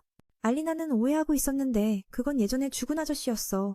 그가 손녀가 접수 담당이 되었다고 알려줬지. 은검단 대장은 상황을 잘 몰랐어. 루트라는 이름의 남자애가 점점 질투심을 보였어. 장면이 바뀌어 협회의장 앞에 왔을 때 뜻밖에도 아는 사람을 만났어. 제시카였지. 한밤중에 여기 무슨 일이 있냐고 묻자 그녀는 아주 소중한 것을 찾았고 그것을 맡아 조사하라고 했어. 친구인 노이는 이게 비밀 임무라는 걸 알아차렸어. 믿기 힘든 건 제시카가 그걸 너무 쉽게 가져왔다는 점이었지. 그녀는 곧장 떠나려 했지만 어디서 가져왔냐고 묻자 매우 비밀스러운 정보라 대답하지 않았어. 노이는 앉아 분석하며 비밀 임무가 항상 유적에 숨겨져 있지 않다는 걸 깨달았어. 제시카가 큰 문제를 가져온 거였지. 직원도 어떻게 처리할지 물었고 그는 협회의 지하 미궁 깊은 곳에 숨기자고 했어. 장면이 바뀌어 백년제 축제가 공식 시작되었어. 빛과 소리가 폭발하듯 터져나오며 모두를 흥분시켰지. 가장 기뻐하는 이는 알리나였어. 온갖 일이 있은 후 드디어 축제에 참여하게 된 거니까. 그녀는 축제에서 해야 할 100가지 목록을 꺼내 듀엔에게 빨리 하라고 요구했어. 그가 아름다운 이성과 데이트를 하게 되어 믿기 힘들어했지. 그는 그녀의 미소만 봐도 1000번 죽어도 만족스러울 거라며 칭찬했어. 그녀는 걱정 없이 자유로운 소녀였고 단지 야근 때문에 성격이 까칠한 것뿐이라고 했어. 매일 일찍 귀가해 칭찬받으면 사랑스럽다며 얼굴이 화끈거렸지. 그녀는 그만 농담 그만두고 축제 100가지 도전을 함께 정복하자고 했어. 장면이 루리로 전환되었고 그녀는 놀러가지 않고 감옥에 갔어. 머릿속에는 에이든의 말이 계속 떠오른다. 오래 걸리네 포기해. 그녀가 그만두라니까 오늘은 축제야. 왜 스스로를 괴롭혀? 라고 말하자 루리는 그가 따라올 필요 없으니까 혼자 놀겠어. 라고 답한다. 걱정하는 이가 에이든 같은 녀석을 혼자 만나게 할 순 없지. 라고 말한다. 이때 엘리가 무언가 말하려 하지만 자신의 생각을 드러낸다. 해리 동료들의 죽음에 책임이 있다고 생각하는 녀석과 대화할 수 있을 거라 생각하지 않아. 그녀도 알고 있다. 하지만 그에 올바르게 판단하거나 지금처럼 기술을 쓸 수 있었다면 아무도 죽지 않았을 거라고. 붉은 머리에 그녀가 다가와 과거가 어떻든 현재 동료는 자신이라고 말하며 루리를 무능한 헬로 여기지 않고 군인이 아니라고 강조한다. 그 말을 듣고 핑크머리는 오래 생각하며 둘 다 너무 착하다고 느낀다. 처음 팀에 들어왔을 때 모두가 팀장을 따뜻하게 맞아주고 보호하겠다고 약속했으니 걱정하지 말라고 한다. 그녀는 자신이 너무 무력해서 둘 다 잃을까 걱정한다. 마치 마신과 싸울 때처럼 마음속으로는 팀을 떠나 밖에서 돈을 벌 생각까지 한다. 한편 알리나는 여전히 새로운 것을 찾아 분주히 뛰어다닌다. 그녀는 먹을 것을 잔뜩 사면서도 배가 부르지 않다. 닭다리를 깨물면서 이곳을 천국이라 생각한다. 주변 사람들 모두가 축제를 즐기며 행복한 마음이다. 그녀는 마침내 자유와 일하는 사람으로서의 자존심을 얻었다. 오늘은 힘든 아르바이트의 날들이 있고 이곳 분위기에 몸을 맡긴다. 그녀가 너무 잘 먹는 걸 보고 지방은 어디 갔지? 라며 주변에서 궁금해한다. 알리나의 몸매는 완벽해 전혀 군살이 없다. 그녀는 웃으며 소화기관이 단련돼서 많이 먹어도 괜찮아 라고 말한다. 주요 음식을 거의 다 먹었기에 후식으로 과일 사탕 가게에 가려고 한다.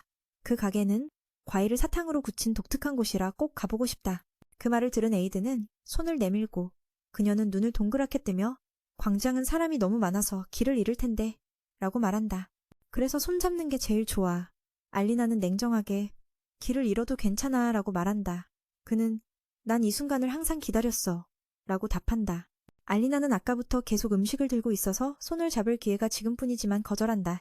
마음속으로는 그가 도와줘서 일을 마친 후에야 이렇게 놀 수 있다는 생각에 복잡한 감정을 느낀다. 그녀는 얼굴을 붉히며 돌아선다. 그녀가 배가 아픈 줄 알고 약을 사려다 붙잡힌다. 그녀는 이건 네가 팀장 도와준 덕분이야.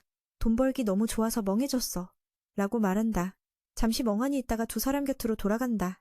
그들은 지금 동맹회와 관련된 범죄자들을 가두는 3층에 있다. 루리의 목소리를 듣고 그 이름이 즉시 강하게 반응하며 나한테 동정하러 왔냐? 라고 묻는다. 그는 동료를 잃은 후 더 강해지기 위해 매일을 바쳤다. 언젠가 기술을 발전시켜 비록 오른손만 남았지만 과거처럼 모험가로서의 삶을 계속할 수 있길 꿈꾸었다. 하지만 어느 날 그녀가 은색검 팀에 합류했다는 소식을 듣고 그 소식에 분노를 참지 못했다.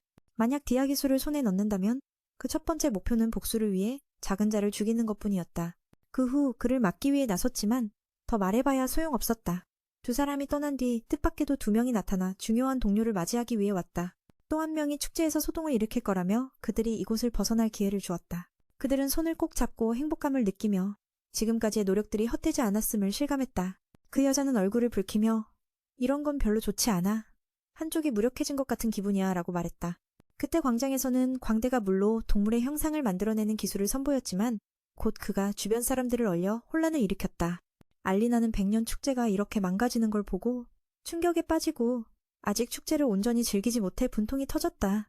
그자가 자신의 행동에 도취해 있을 때 메이는 분노를 감추지 못했다. 알리나는 축제를 망친 자를 용서할 수 없었고 신성한 망치를 들어 그자의 얼굴을 내리쳤다. 다가가 그에게 100년 축제가 어떤 의미인지 아느냐 물었지만 그자는 죽어가며 목적을 말하려 했으나 이미 늦은 상태였다. 그녀는 너 내가 이 날을 얼마나 기다렸는지 알기나 하느냐 며 분노를 쏟아냈다. 이후 그녀는 마무리 일격을 가하며 그가 쉽게 죽지 못하게 했다. 축제에서 소란 소리를 들은 경비병들이 급히 달려왔고 루이와 라우도 현장에 도착했다. 탈옥자 무리가 나타나 비밀 임무와 관련된 책을 꺼냈다. 그 책이 이곳에 숨겨진 것을 어떻게 알았는지 모르지만 열자마자 임무가 활성화되었다. 임무 장소는 영원한 숲으로 지정되었고 조건은 모든 층의 벌레를 제거하는 것이었다. 임무 활성화는 은색검 팀을 초대하는 신호였다. 와서 마신의 부활을 목격하라는 메시지와 함께 두 사람은 순간이동 기술을 사용해 바로 떠났다. 한편 축제는 예기치 못한 사건으로 잠시 중단되었지만 다행히 인명피해는 없었다. 제이는 곧 축제가 다시 시작될 것이라 말했고 메이는 기쁜 나머지 눈물을 흘렸다. 하지만 2명의 동생이 급한 소식을 전하려 달려왔다. 비밀 임무가 시작된 것을 알게 된 메이는 데이트를 포기하고 문제 해결에 나섰다. 마신이 다시 나타날 가능성이 높았고 그들의 목표는 세계를 파괴하는 마신 부활을 막는 것이었다. 그는 장비를 준비하며 알리나에게 걱정하지 말라고 말했다. 곧 돌아올 테니까 축제를 계속 즐겨. 오늘까지 열심히 일해온 너에게 감사해. 두 사람의 데이트는 완전하지 않았지만 그럼에도 소중한 시간이었다.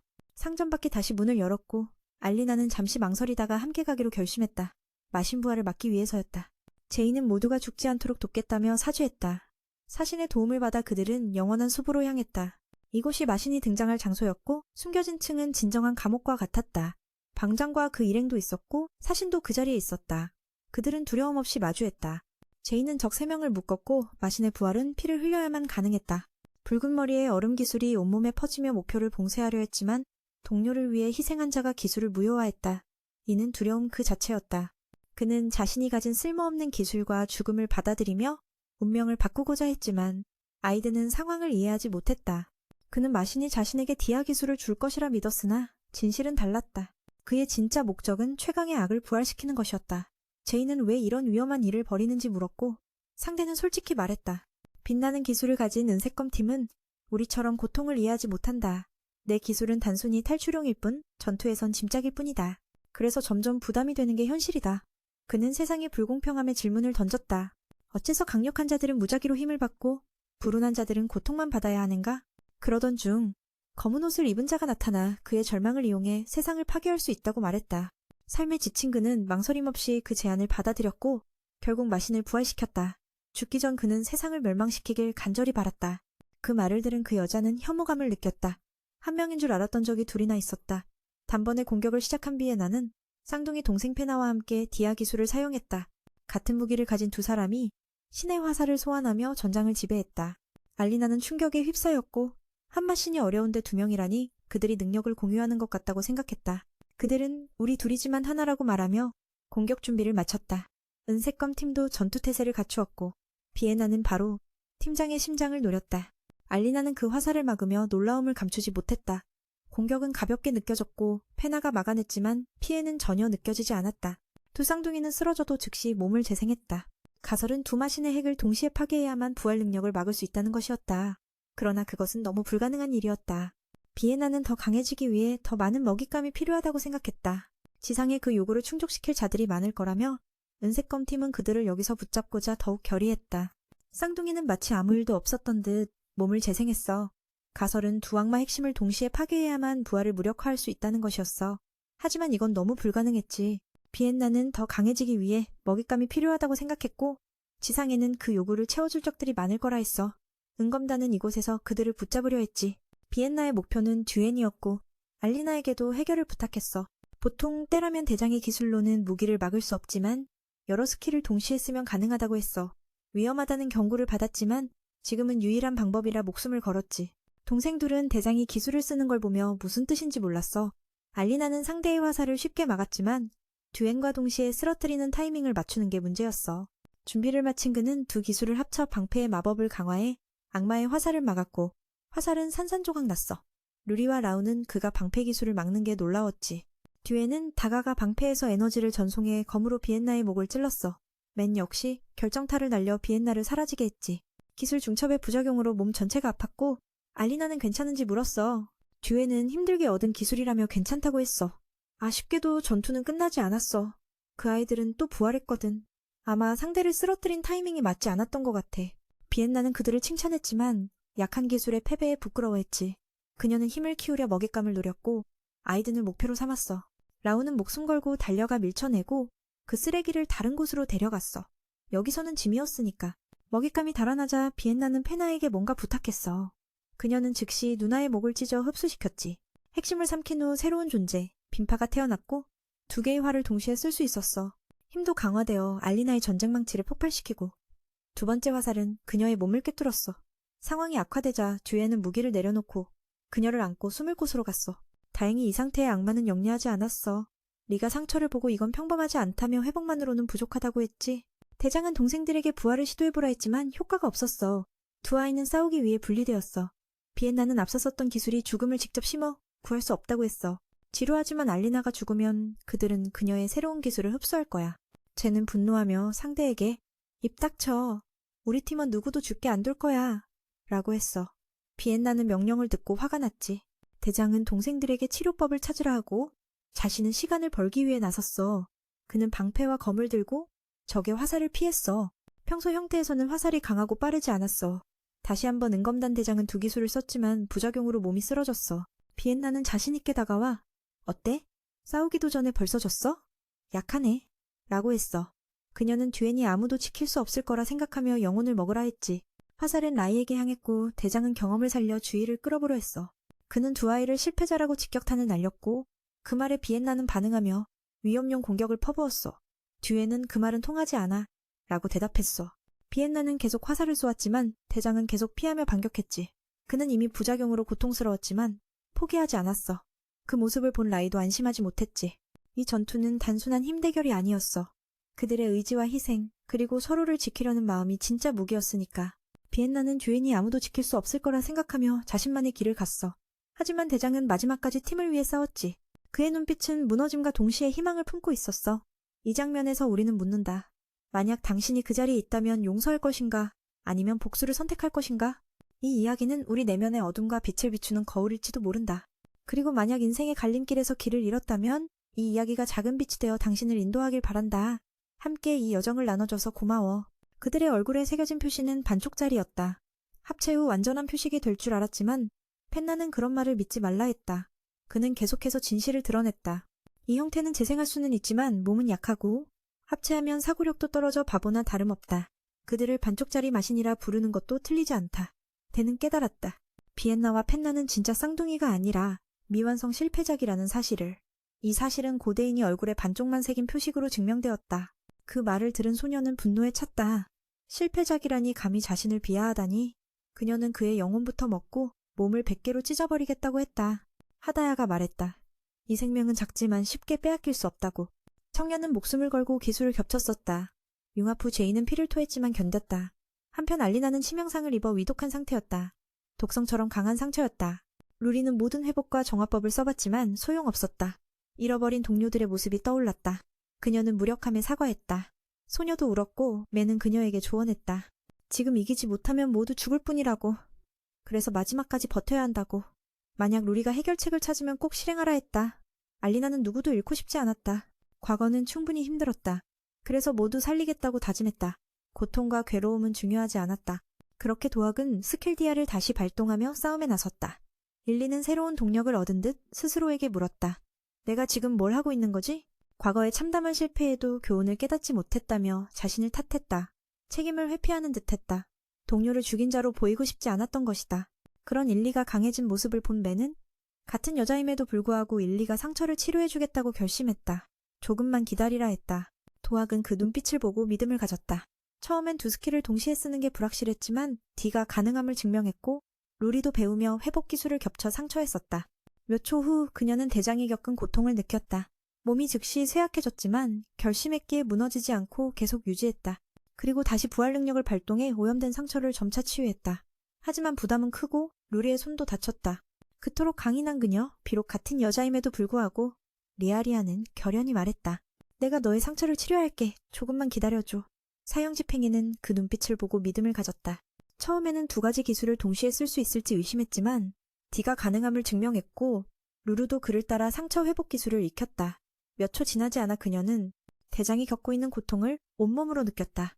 그 고통은 즉시 몸을 약하게 만들었지만 결심한 헬은 쓰러지지 않고 계속해서 능력을 유지하며 다시 한번 부활 능력을 재가동했다.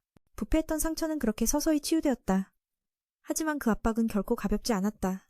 루리의 손도 상처를 입었고 동료들의 말이 떠올랐다. 생각하지 말고 네가 옳다고 믿는 대로 해. 자신을 믿어야 해. 그 말에 힘을 얻은 리는 고통을 떨쳐내고 치료를 계속했다. 이번에는 모두를 구하고 싶었다. 밖에서는 오래전 트라우마에 사로잡힌 자가 무사히 빠져나갔다. 그는 분노하며 상대에게 꺼져라. 여기서는 남의 발목만 잡는다고 외쳤다. 아이드는 루루를 탓했고 리는 네가 감히 누굴 평가할 자격이 있냐며 꾸짖었다. 그는 평소 온순했지만 이번에는 경고했다. 다시는 루루 근처에 얼씬도 마. 다음엔 죽을 거야. 그 순간 오랜 고통 끝에 알리나는 드디어 회복되었다. 루리는 상처가 나았다는 사실에 기뻤지만 친구를 불렀을 때 응답이 없어 깜짝 놀랐다. 죽은 줄 알았기 때문이다. 결국 헬도 지쳐 쓰러졌다. 상황은 심각했다. 제이가 크게 다쳐 정신이 혼미해지고 의식을 잃어갔다. 그는 자신이 무슨 짓을 하고 있는지 자문했다. 한편 알리나는 과거를 떠올렸다. 보통 축제 마지막 밤에는 모험가들의 영혼을 위한 제사가 열리지만 그녀는 바빠서 참석하지 못했다. 그 순간의 기쁨이란 이루 말할 수 없었지만 친구에게 전화를 걸었더니 답이 없었다. 그 순간 죽은 줄 알고 쏘스라치게 놀랐다. 헬 역시 지쳐 바닥에 쓰러졌고 상황은 최악이었다.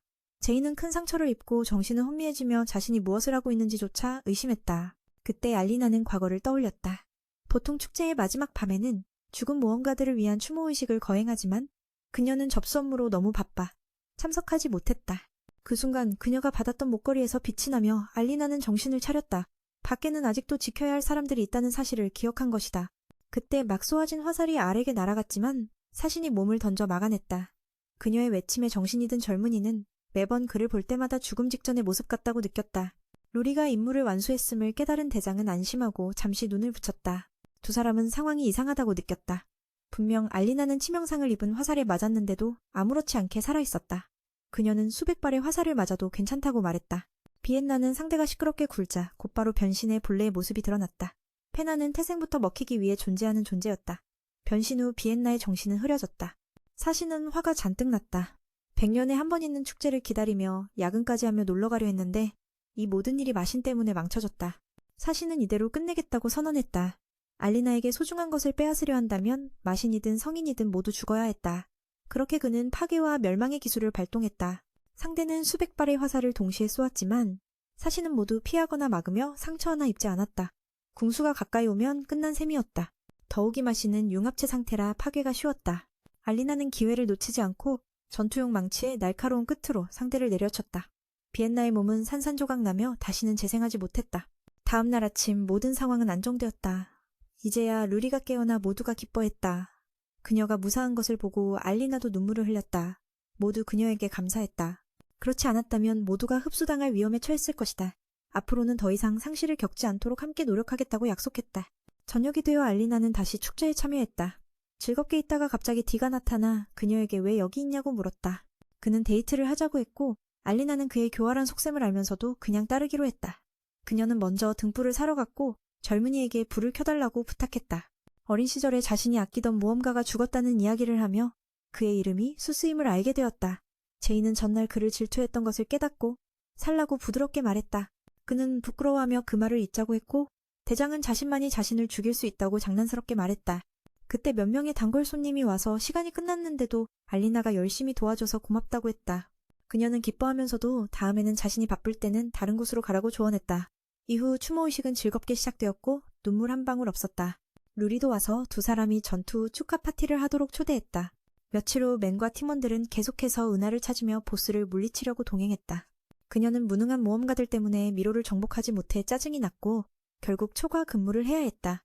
그래서 오늘은 한 번에 처리해버리려 했다. 알리나가 싸우는 모습을 보고도 도와줄 수 없었다.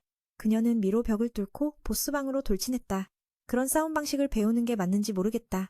또 다른 이유로 맨은 최선을 다해야 했다. 접수원 교육에 참여해 초과 근무를 끝내기 위해서였다. 그렇게 괴물들이 모두 처치되었다. 사신은 웃으며 기뻐했다. 이제부터 무능한 모험가들은 미로를 정복하러 갈 필요가 없을 것이다. 거미들이 자신들이 접수원 하나 때문에 쓰러질 줄은 꿈에도 몰랐을 것이다. 접수원의 목표는 초과 근무와 영원히 작별하는 것이다. 며칠 전 관리자가 접수원의 초과 근무 문제에 대해 말했다. 모험가 협회본부에서 경고를 받았고 초과 근무 시간을 줄이기 위한 개혁이 필요하다고 했다. 인사부서와 협의 중이라고 들었다. 알리나는 갑자기 너무 행복해졌다. 드디어 이런 날이 올 줄이야. 하지만 그들이 받은 건 생일날 쉬는 날뿐이었고 여전히 초과 근무는 계속되었다. 리라는 언니가 슬퍼하는 것을 보고 생일날 쉬는 것도 나쁘지 않다고 말했다. 매년 바쁘게 살다가 생일이 지나고 나서야 깨닫는다고 했다. 알리나는 주로 집에 가서 자느라 친구를 초대해 밥을 먹지 않았다. 회장은 인력을 늘리겠다고 약속했지만 아직 실행하지 않았다. 동생이 접수한 교육 자료를 읽는 걸 보고 알리나는 매우 흥미를 느꼈다. 강사는 유명한 로제타 교수였다. 그녀는 접수원 일을 낮게 평가받던 직업에서 사회에서 가장 안정적인 직업으로 만들었다. 유니폼도 그녀가 제안한 것이다. 그녀는 현재 접수원 직업에 토대를 세운 사람이라 할 수 있다. 알리나가 진짜 관심을 가진 것은 업무 처리 능력이었다. 전해지는 소문에 따르면 세 개의 미로가 동시에 나타났을 때도 모험가들이 몰려왔지만 로제타는 모두 해결했다. 그녀의 비밀을 알게 된다면 생일뿐 아니라 초과 근무도 더 이상 아쉬워하지 않을 것이다. 최근 엄청난 미로가 발견되어 계속 초과 근무를 해야 했다. 서류 작업을 다 끝내야 해서였다. 관리자가 교육에 참여할 수 있을지 모르겠다. 맨은 당장 눈앞의 문제만 해결하면 된다고 생각했다. 그녀가 보스를 쓰러뜨린 이유도 그 때문이었다. 일이 더 늘지 않도록 애인이 생일날을 물어보자 개처럼 노려보았다. 리라는 교육에 함께 가는 은화를 소개했다. 맨은 갑자기 표정이 어두워졌다. 거기에 대가도 있었다. 그는 자신을 쫓아내듯 울었다. 그녀의 능력은 일을 처리하는 데 탁월했다. 세 개의 미궁이 동시에 나타났을 때 모험가들이 우르르 몰려왔지만 로제타는 모두 해결했다. 그녀의 비밀을 알게 된다면 앞으로 생일뿐 아니라 야근도 아깝지 않을 것이다. 최근에는 거대한 미궁이 발견되어 연속으로 야근을 해야 할 정도였다. 관리자는 훈련에 참여시킬지 고민 중이다. 그녀는 우선 당장 눈앞의 일을 해결해야 했다. 그것이 그녀가 보스를 쓰러뜨린 이유다. 일이 더 이상 늘어나지 않도록 연인의 생일을 물었더니 개처럼 쏘아 보였다. 리는 덧붙였다. 이번 훈련은 은하를 벌면서도 접수원과 함께할 수 있다며 맨은 실망한 표정을 지었다. 게다가 데드도 있어서 울상이었다. 알리나는 구석에 숨어 울고 있었고 자신을 들킨 청년은 예전 같으면 그랬겠지만 지금은 다르다며 말했다. 그는 그녀가 자신을 바라보게 만들고 싶었다. 그래서 앞으로 그녀가 좋아할 일만 하기로 결심했다. 대장은 이번 작전을 좋은 인상 남기기라 불렀다. 맨은 조용히 숨쉬기나 해 말은 하지 말라며 요청했다. 2, 3일 2박의 훈련 과정 앞에서 그는 말문이 막혔다. 만약 누가 장난치면 가만두지 않겠다는 경고까지 덧붙였다. 하지만 그는 안심하라며 루리와 함께라면 그녀를 다른 눈으로 보게 될 거라고 했다. 다음 날 두 자매는 처음으로 리라 협회의 본부에 도착했다. 그곳이 너무 커서 혼자 선 길을 잃을까 걱정했지만 맨은 이미 이곳에 익숙했다. 그들은 여러 차례 호출을 받으며 본부가 오래된 미로처럼 구성되어 있음을 알게 되었다. 15년 전, 전 세대의 검은 은검단이 이곳을 정복했기 때문이다. 내부에서는 직원들이 아름다운 접수원들을 칭찬하며 심지어 마음에 드는 사람을 골라 쫓아다닌다는 이야기도 나왔다. 알리나는 그 대상이 되어 질투심이 일었지만 평정을 유지하며 언쟁을 피했다. 그들은 접수원들의 얼굴을 기억하며 기회가 오면 경고하기로 마음먹었다. 이후 전세대 검은 은검단의 단장과 팀원들의 동상이 있는 곳을 방문했다. 그때 글렌 단장이 시간을 멈추고 알리나에게 인사를 건넸다. 최근 검은 은검단의 도움을 받았기에 고마움을 표했다. 알리나는 접수원을 늘리겠다는 약속을 상기시켰지만 글렌은 바빠서 아직 실행하지 못했다고 변명했다. 알리나는 그를 꾸짖었다. 그 소식에 여자들은 매우 흥분했다. 모두 도박사를 열렬히 팬으로 여기기 때문이었다. 그는 괴물을 쓰러뜨리는 모습을 보여주었고 모두 환호하며 난리를 피웠다. 리라는 자신도 도박사의 팬이라며 검은 은화단 대장에 뒤지지 않겠다고 나섰다. 그가 알리나를 바라보자 그녀는 걱정했다. 둘이 친한 티를 내면 집에 갈 때 귀찮게 할 게 분명했기 때문이었다. 그래서 도박사는 불만 섞인 눈길을 보내며 자신의 이름을 부르지 말라고 했다. 그는 즉시 고개를 돌려 다른 곳을 바라보았다. 동료가 그 청년을 좋아하는 걸 알기에 알리나는 그를 칭찬하며 이전처럼 집착받지 않아 편안함을 느꼈다. 오후가 되자 접대원들은 휴식을 위해 음침한 단체 기숙사 건물로 돌아갔다. 리라는 두려움을 드러내며 그곳에 귀신이 있다는 소문을 전했다. 알리나는 신경 쓰지 않고 휴식을 취하려 했다. 그런 소문쯤이야. 이 시간쯤이면 그녀는 이미 무서울 게 없었다. 동생이 언니에게 무섭지 않냐고 물었고 매는 쓸데없는 상상하지 말라며 진짜 귀신이 있으면 벌써 밤샘 근무하며 겁먹었을 거라 했다. 방 안에 서리라는 계속 두려워했는데 밖에서 누군가 문을 두드리는 소리가 들리자 긴장감이 높아졌다. 알리나는 문을 열었고 리라와 루루가 비명을 지르며 달려들어왔다. 그 아이는 귀신을 무서워해 알리나 옆에서 자려온 것이었다. 그가 즉시 고개를 돌리자 알리나는 동료들이 그를 얼마나 좋아하는지 보며 칭찬했다. 그리고 평소처럼 붙잡히지 않아 편안함을 느꼈다. 오후가 되자 접수원들은 어두운 기숙사 건물에서 쉬게 되었다. 리라는 그곳에 유령이 있다는 소문에 두려워했다. 하지만 알리나는 신경 쓰지 않고 편히 쉬려 했다. 그녀는 동생에게 두려워하지 말라고 물었다. 매는 쓸데없는 상상은 하지 말라고 조언하며 만약 유령이 있다면 이미 야근하며 오래전부터 봤을 것이라고 말했다. 방 안에서 리라는 계속 두려워했는데 밖에서 노크 소리가 나자 긴장이 고조되었다. 알리나는 문을 열었고 리라와 루리는 소리치며 놀랐다. 루리는 유령을 무서워해 알리나와 함께 자려던 것이었다. 두 접수원은 과거 이곳이 미로였던 시절 이곳과 사후 세계가 연결되어 있다는 소문을 들려주었다. 함께 모험하던 모험가들이 갑자기 사라졌고 괴물에게 공격받았지만 시체도 찾지 못했다. 그래서 남은 이들은 그들이 사후 세계로 끌려갔다고 믿었다. 이 기숙사 건물도 미로 안에 위치해 있으며 검은 망토를 입은 신비한 그림자를 본 이들이 있다고 했다. 루리는 그 그림자가 모험가들의 영혼이 만들어낸 유령이라고 생각했다. 리라는 소름 끼쳐 알리나에게 매달렸고 알리나는 그녀가 겁을 모른다며 위로했다. 그리고 그녀에게 만약 두려워하면 언제 서류 작업을 다 하냐고 물었다. 리라는 곧 생일인데 쉬게 된다면 성대한 파티를 열자고 제안했다. 매는 왜 생일에 그 사람을 만나야 하는지 이해하지 못했다. 리라는 자신의 소원을 물었고 휴일이라면 늦잠 자고 가벼운 식사를 한 뒤 여유롭게 하루를 보내고 싶다고 했다. 그 후 다시 잠들어 배고파질 때까지 쉬고 밤에는 최고의 음식을 즐기고 싶다고 했다. 두 사람은 그런 일상에 놀랐고 알리나는 사회의 압박에서 벗어나 편안하고 따뜻한 휴식이 진정한 휴가라고 생각했다. 루리는 그들의 일이 힘들다고 인정하며 만약 팀장이 알리나의 생일 휴일을 알면 방해하려 들 것이라며 걱정했다. 훌륭한 식사였죠. 하지만 그 두 사람은 어떻게 생각했을까요? 전부 먹고 자는 것뿐 놀러 다니는 건 전혀 없어요. 알리나는 사회의 파도에서 벗어나 따뜻하고 편안한 휴식 속에서 진짜 휴가를 즐기고 있었죠. 루루리는 그들의 일이 정말 힘들다는 걸 알면서도 만약 대장이 알리나가 생일 휴가를 가진다면 분명 또 찾아와서 소동을 피울 거라며 걱정했어요. 리라도 최근 두 사람이 싸웠냐고 물었죠. 아침에 서로 얼굴도 안 보고 있었으니까요. 루루리는 그건 대장이 좋은 인상을 주기 위한 작전이라며 설명했어요. 그는 일부러 알리나와 접촉하지 않고 거리를 유지하는 거죠. 알리나는 기뻐하며 자신은 지금 매우 편안하다고 했고 리라는 오히려 그녀가 외로움을 느끼는 것 같다고 말했답니다. 루루리가 알리나에게 제이의 어떤 점이 좋은지 물었어요. 그녀는 연애 이야기를 듣고 싶어 했죠. 알리나는 자신은 단지 사도만 사랑한다고 말하며 인연까지 꺼내 자랑했어요. 사도는 언제나 귀신처럼 나타나 강력해서 거대한 미로도 부숴버릴 정도라고요. 그녀는 사도와 관련된 여러 시나리오를 머릿속에 그리고 있었죠.